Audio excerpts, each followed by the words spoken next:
down! I guess I'll just pack it in. Okay, that's a little bit more under control.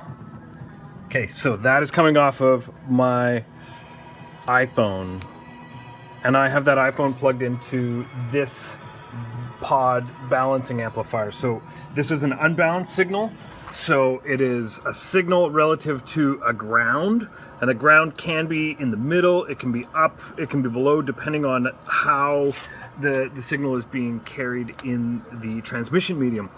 Then there is differential, which is if you had this signal, it would be its exact opposite flipped on top of it.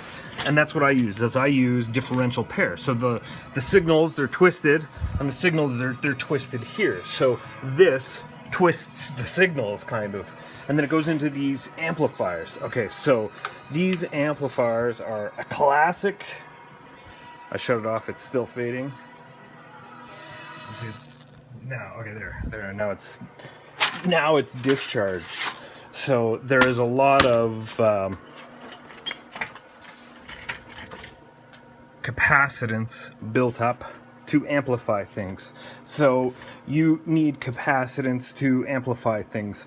So every speaker is a load, it's a resistor, and that resistor is on average 8 ohms. And it can mean 8 ohms, like if you were to take an ohm meter and put it across here, you would see 8 ohms. I'm going to give you an example of this using a new tool I got. Okay, so this tool I got it's a programmable resistor. So every amplifier needs voltage and current in order to amplify. So this is a little stage that has a little bit of gain, this has a little bit more gain, this has a little bit more gain, and then these on this side have the most gain.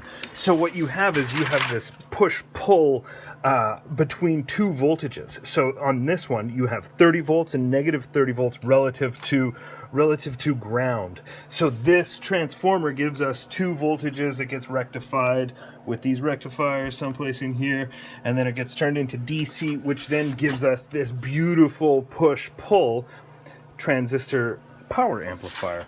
So this has to have a load, which is the speaker.